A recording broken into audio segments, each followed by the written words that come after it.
What's going on, guys? Welcome back to a video, and today we have got this beautiful Kawasaki Ninja 1000 SX. But as always, before we get into this video, let's roll the intro.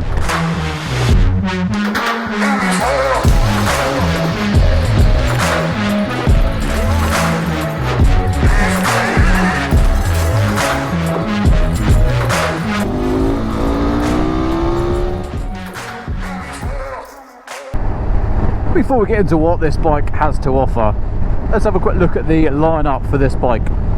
So to start with, you have got the standard 1000 SX. Moving on from that, you've then got the 1000 SX Tourer. After that, you've got the 1000 SX Performance, and lastly, you've got the 1000 SX Tourer Performance. The standard 1000 SX will set you back £11,729 for the black and white variant. So there are three different colour modes, black and white, and in the next two you've got the red and black, which is this one, and then you finally got the standard Kawasaki green and black. For the red and the green ones, they are going to set you back another £200, so £11,929. So far, as with all the Kawasaki's I've demoed from Holeshot and Yeovil, the first thing you notice on that first 200-metre stretch out of the showroom is just how smooth the engine and the gearbox is. Whether you're using the quick shifter or not, they just work beautifully together.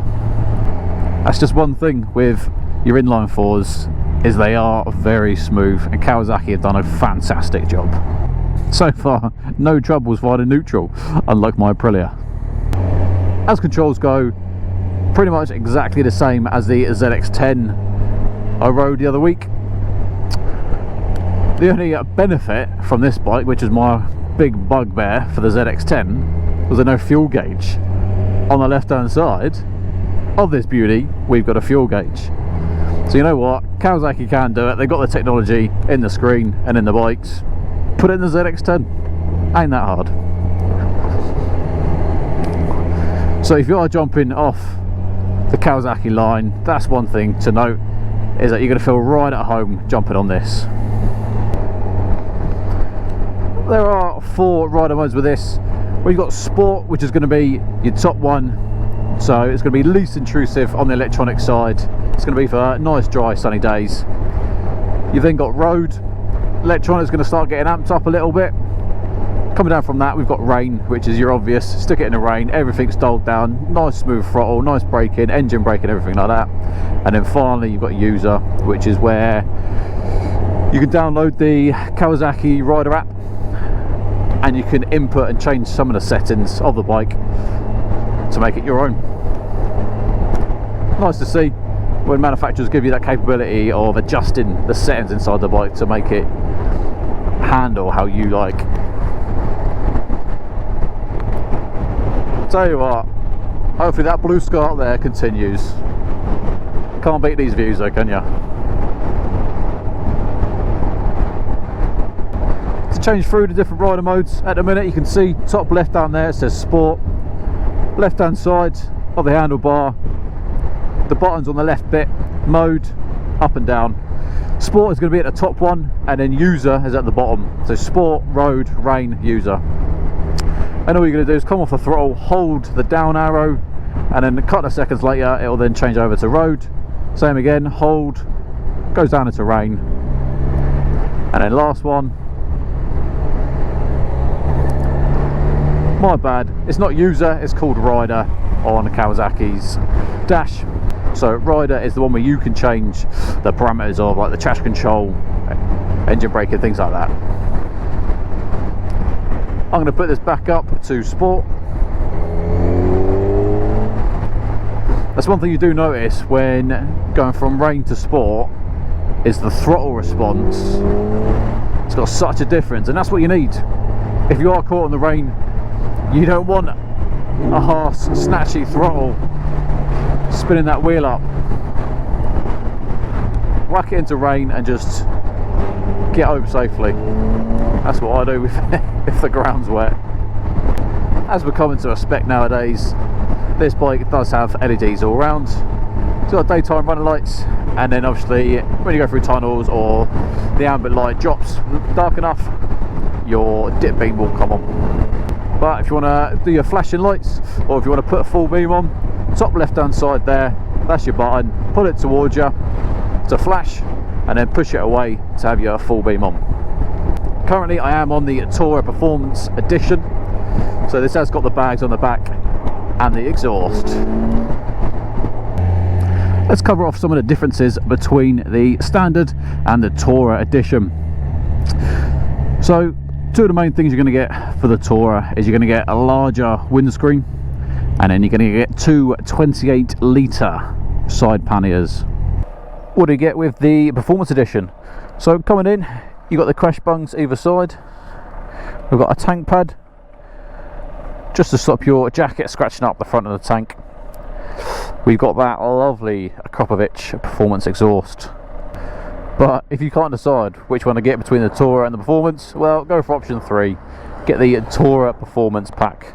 Like I said, this is what this is. So this has got everything thrown on it between those two options. I'll tell you what, I've got a lot of time for this. I think it looks beautiful. I love the lines. I love how the bags are colour coded to the bike as well. Really nice to see. And this is why roadworks take forever to do, because hey, let's stand around and chat. Whilst I'm sat in the queue, might as well show you. So the screen is adjustable. All the way down there under the screen is a little lever. You're going to push that, and then you can adjust it.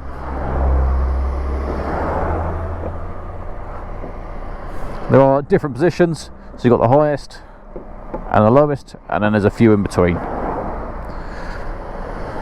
Don't know how easy that's going to be to do it on the move, so it might be a case of once you're pulled over, that's when you're going to have to adjust it. So far I've ridden with it in the uppermost position, so I'm going to try it now in the lowest position and see how it fares. You can see it has got these like extra bits to kind of push the air away from your body, so we'll see how they do.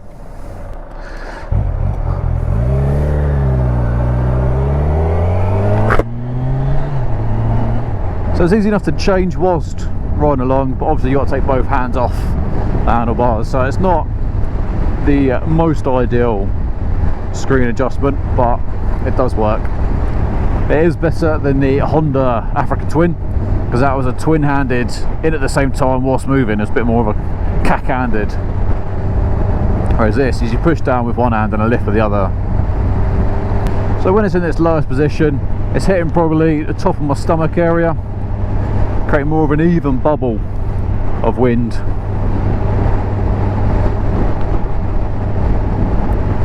And then when it's up,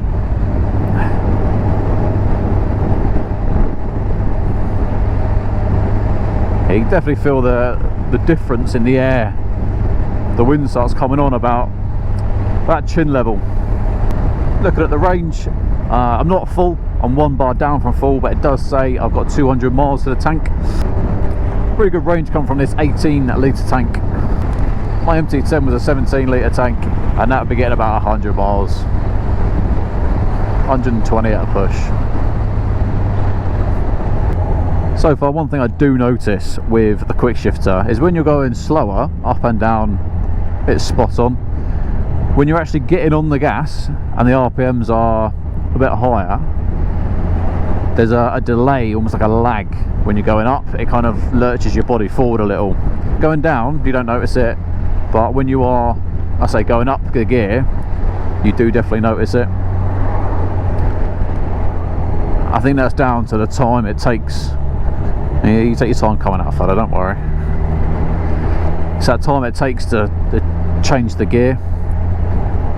I know with the Luggage race kit I got, you could change how many milliseconds it took to the gear for the gear to change. Do do do do do do do do do do do do do do do.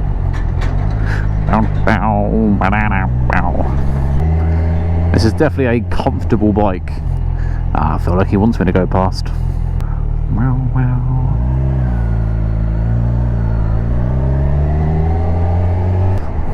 As I was saying, this is a really comfortable bike, something that I could see doing plenty of miles on, doing a bit of touring, going over to Europe.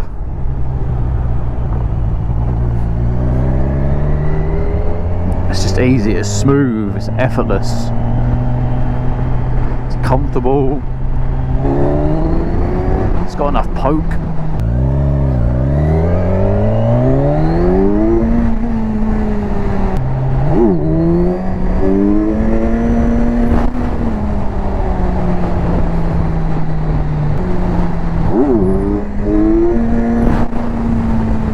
You definitely can have a bit of fun on this bike.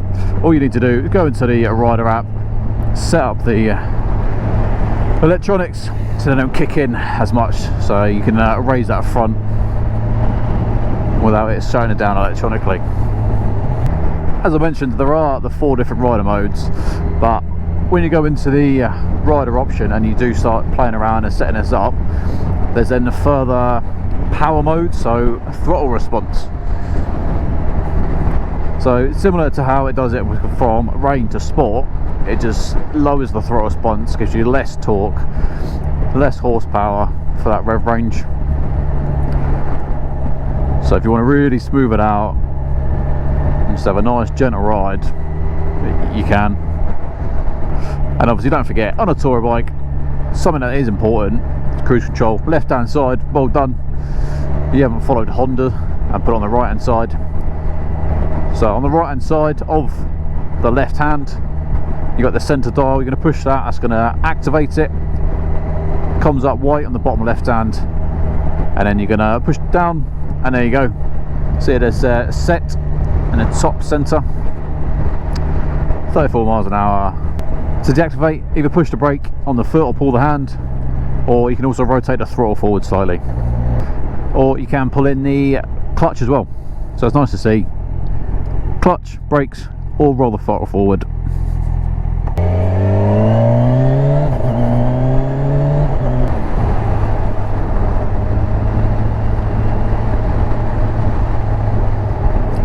This thing just handles beautifully.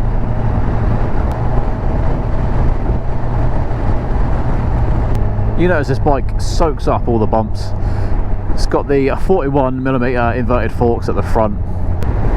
Everything you expect to be able to adjust, you can. You've got your preload, your dampening, your compression, all of it can be adjusted to suit your weight, the type of riding you do.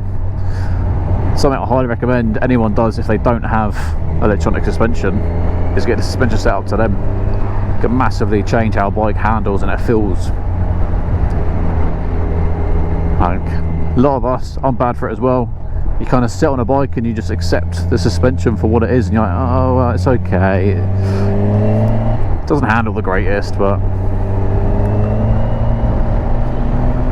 until I got my MT10 professionally set up by BN Science, and I was a fair few kilos heavier than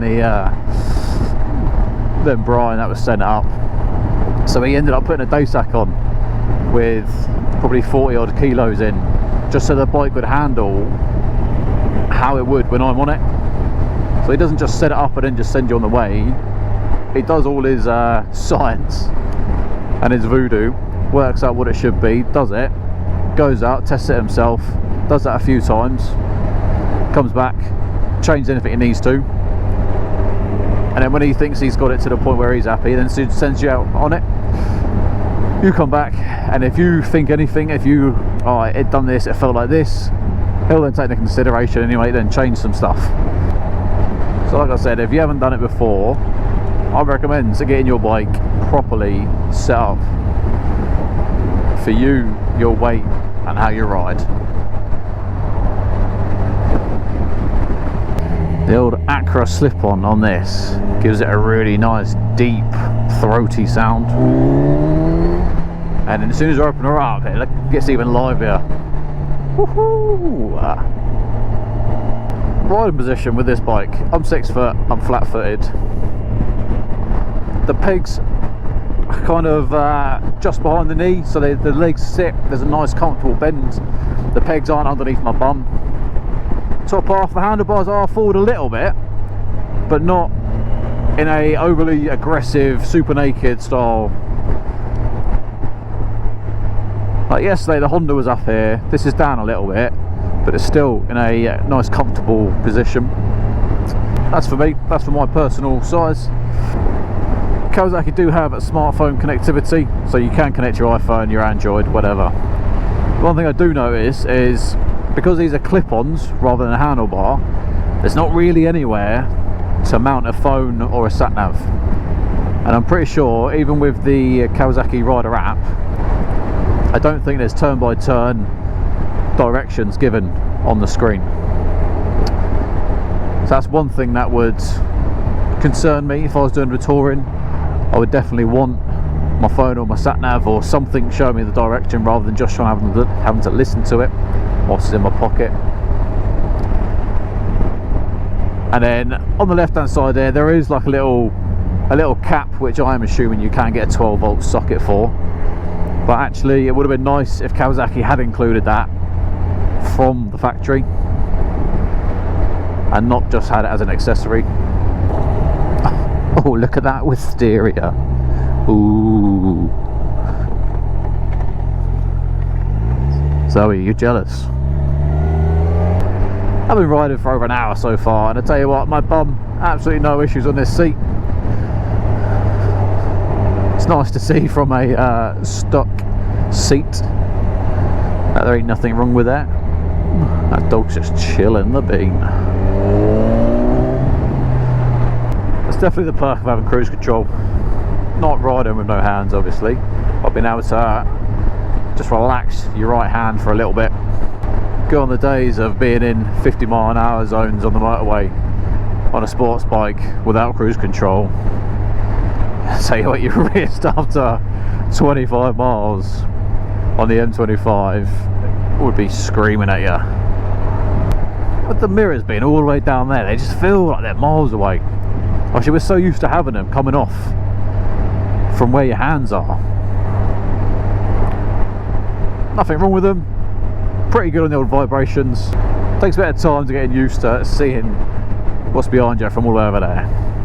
Let's do a quick sound test. Inline 4 1000 SX. Remembering this does have the Acra can on.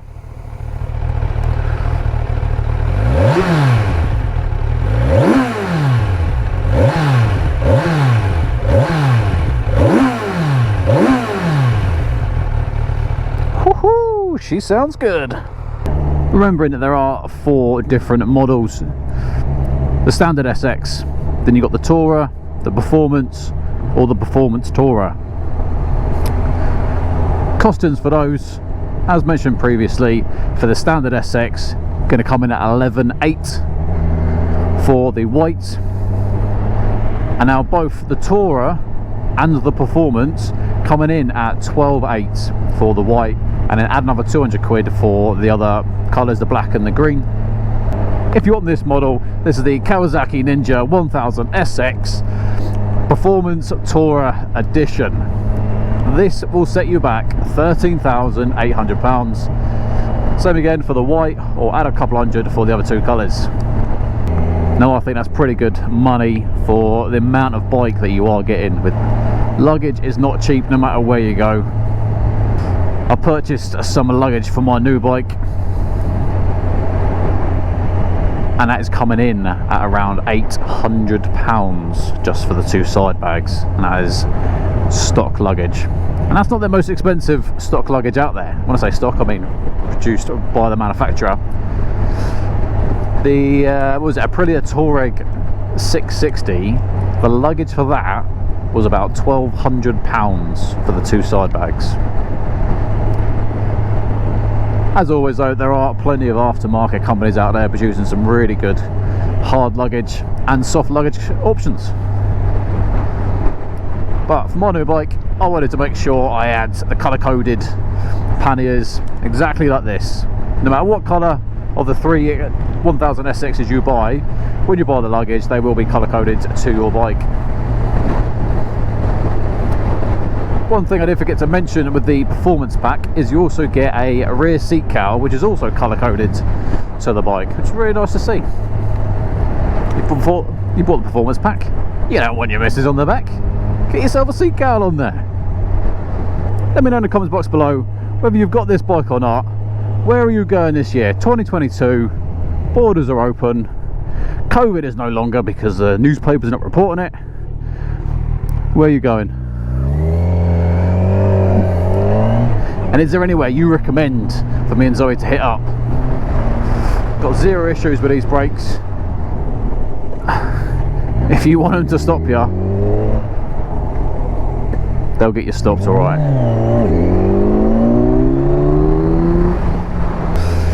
Same as the ZX10. On the top left, on the mode buttons, obviously, like I said, if you hold up or hold down, it will change between the two, or it will change between the different rider modes. But if you just push it, you're down at the bottom. You've got two different screens that will change. The top arrow will change trip A, trip B, and then the gimmicky parts that is brought over from the ZX10 is your lean angle indicator. So it's a little bar that starts green and then yellow and it goes red. Can't really lean too far on these kind of back roads, but hopefully you can see it turning. And then after that, you've got your max lean, so 34 degrees on the left, 32 on the right. And like I said on the ZX10, if you're taking it on track, spot on. That's the type of information actually is useful. But the ZX10 doesn't have a fuel gauge. This has a fuel gauge. I don't need my lean angles because I don't care. So I'll leave the top one on the odometer, and then same as the down arrow, that will change the menu at the bottom. So your range, your average speed, your total time. This bike with that exhaust on, it sounds like it kind of sucks you into a little warp zone.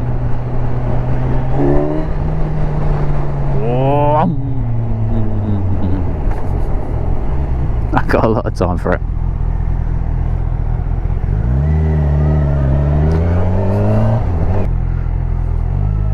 He's got one of those electric bikes, yeah. We're going left, are we? I'll tell you what, this has turned out to be an absolutely lovely day. For those of you that know me, I love a can of Monster. And this is the perfect thing with having side bags. That's their seat cowl,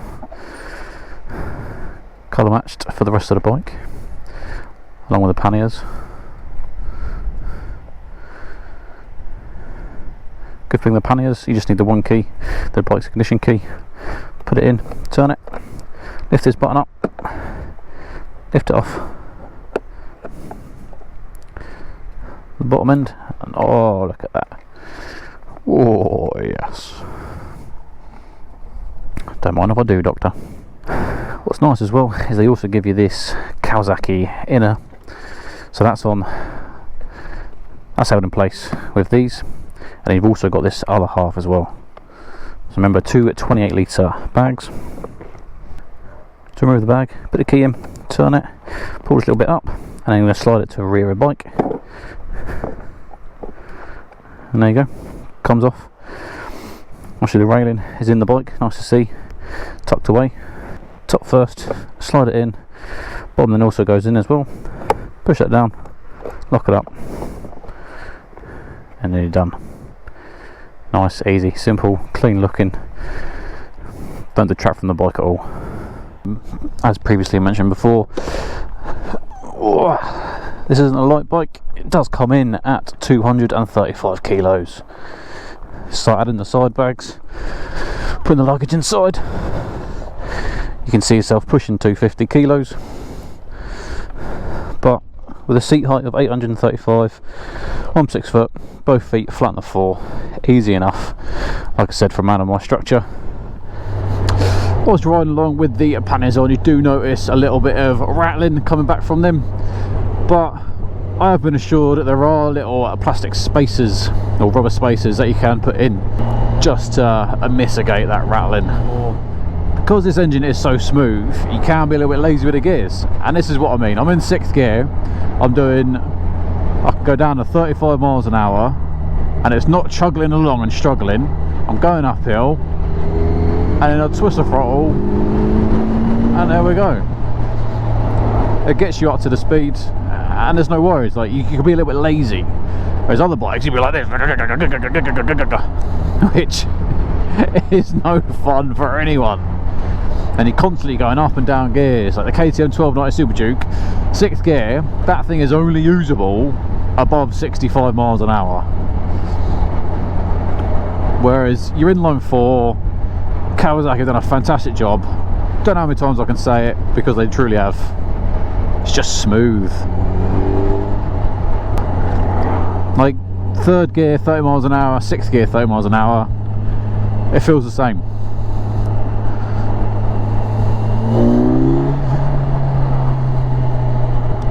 Just has a little bit more punch when you start twisting in the lower gears.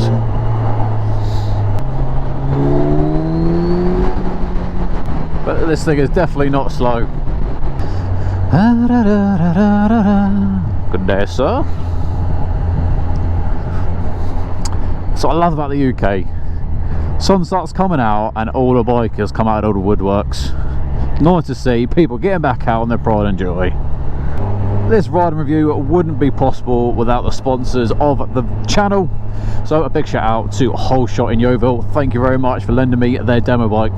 Their information will be in the description box below, so if you're over in Yeovil, head on over to them, throw your leg over one of their demo bikes and enjoy yourself.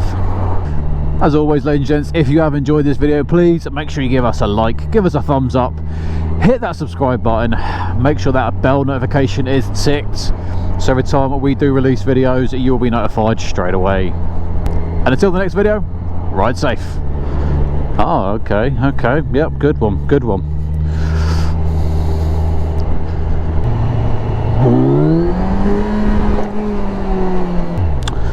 Get some gloves, man.